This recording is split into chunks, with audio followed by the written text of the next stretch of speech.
ऐसा लगा अंत में बताइएगा जरूर। अरे बहू, चाय ले ले, उठ जा बेटा। अरे मम्मी रहने देती ना, मैं उठ तो रही थी। अरे कोई बात नहीं, खाने में क्या बनाना है वो बता दे। देख लो माँ, कुछ भी जो ये कहे बना लेते हैं। बेटा मैंने तो जो सब्जी थी वो काट दी है, तू बस रोटियां बना लेना। ये हर रोज सुबह का सीन था ममता के ससुराल का। एक दिन पड़ोसन कहती है, अरे बहन जी, सारा दिन काम करती रहती हो, थकती नहीं क्या आप? बहू क्या करती रहती है सारा दिन? अरे वो भी कुछ ना कुछ करती ही रहती होगी। अब इतनी भी बूढ़ी तो नहीं हूं मैं जो बैठ जाऊं कि सामने काम पड़ा है और मैं बैठी रहूं। अरे लेकिन बहू की तो आदत खराब हो जाएगी जब सारा काम आप ही कर दोगी। अरे ठीक है ना, कम उम्र में हमारी भी शादी हुई थी। अब आजकल के पढ़ने लिखने वाले बच्चों को सारी जिम्मेदारी लेने में भी तो वक्त लगता है। बहू है तो क्या हुआ, मेरी बेटी की उम्र की ही है ना। एक उसे भी देख लो, चाय बनाने के सिवा आता ही क्या है।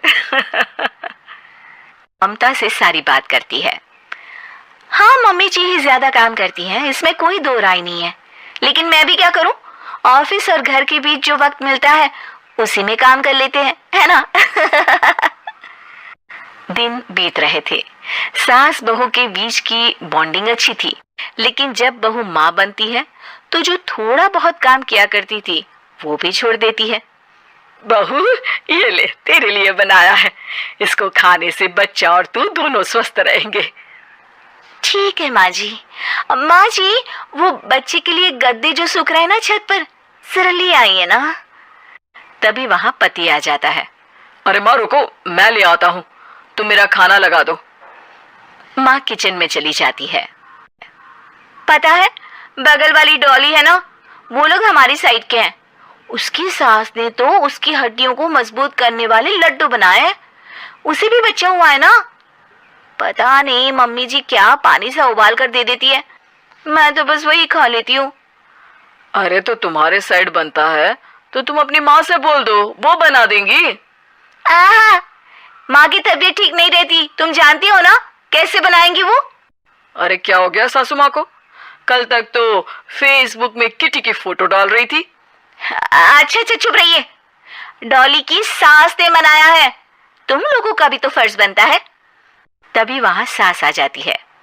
ये ले बहू गर्म पानी की बोतल, गर्म पानी पीने से पेट अंदर हो जाएगा। नहीं नहीं माँ जी, गर्म पानी पीने से प्यास नहीं बुझती। अरे पी लेना बेटा। वो बगल वाली डॉली को तो जानती है ना, जो तुम लोगों के साइड की है। तेरे साथ ही उसका भी बच्चा हुआ था। बेचारे का कोई ख्याल रखने वाला नहीं, सारा काम करती है और रात में बस एक लड्डू खाकर सो जाती है। पेट तो लटक ही गया है और बच्चा तो कितना कमजोर सा है उसका। अच्छा माँ, क्या बात है, डॉली की ये हाल है? क्यों मैडम, क्या कहना है आपका? पता है मुझे, किसी के पास मेरी सास की तरह सास थोड़ी ना है।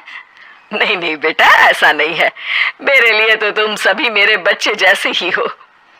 ममता को समझ में नहीं आता कि वो सास में कैसे कोई बुराई निकाले, क्योंकि हर कोई उससे उसकी सास की तारीफ ही किया करता था। एक रोज ममता के घर उसकी ननद आती है।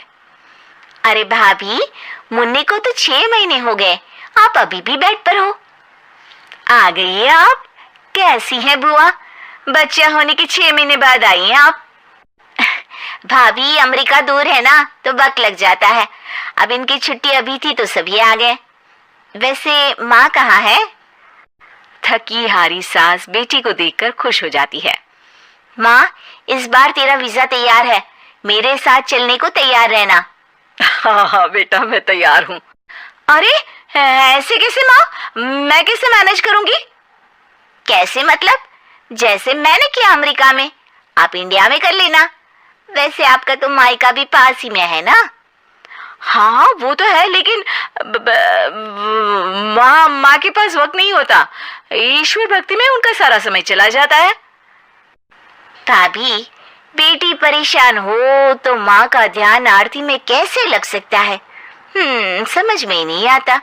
वैसे भी अब माँ को मैं अपने साथ ले जा रही हूँ। माँ को विदेश घूमने का शौक है ना। ममता मन मारकर चुप हो जाती है, लेकिन मन ही मन सोचती है कि वो कैसे सारा काम मैनेज करेगी। पति का खाना, नाश्ता, मुन्ने को नहलाना धुलाना, फिर रात भर इसके लिए दूध तैयार करना। माँ तो सारा काम करती थी। हे भगवान, ना भाई ना। क्या हुआ भाभी? क्या सोचकर ना भी ना कर रही हो? अरे कुछ नहीं, बस बच्चे के बाद से ही कमजोरी ज्यादा हो गई है ना, तो अचानक से बड़बड़ाने लगती हूँ मैं। अगले दिन ममता अपनी माँ को फोन करती है। राधे राधे। माँ मैं क्या करूँ, मेरी सास तो अमेरिका जा रही है बेटी के पास। अब घर का सारा काम, बच्चा, सब कैसे मैनेज करूंगी। तू आ जाना माँ कुछ महीनों के लिए मेरे पास। अरे ना ना ममता, मेरे बस की बात नहीं है काम धाम।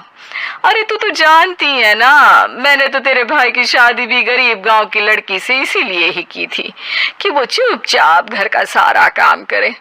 वैसे भी अब तो आदत भी नहीं रही मेरी काम करने की। ममता को माँ पर बहुत गुस्सा आता है।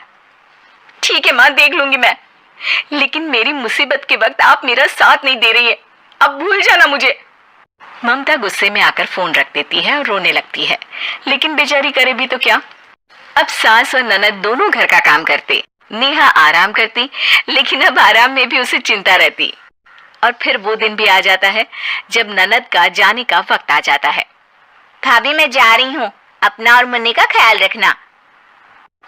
ममता सास को देखती है और गले लगकर रोने लगती है। माँ जल्दी आ जाना। सास मुस्कुराकर कहती है, कहाँ से ममता, मैं कहीं नहीं जा रही।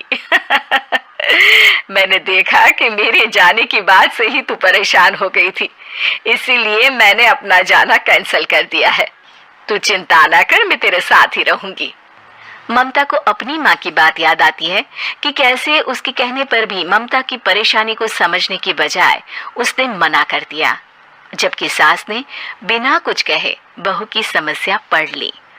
हाँ माँ, हम सब साथ चलेंगे बाद में दीदी के घर अमेरिका। आज से आप रानी बनकर रहना और मुन्ने को देखना। मैं समझ चुकी हूँ कि मेरा फर्ज क्या है।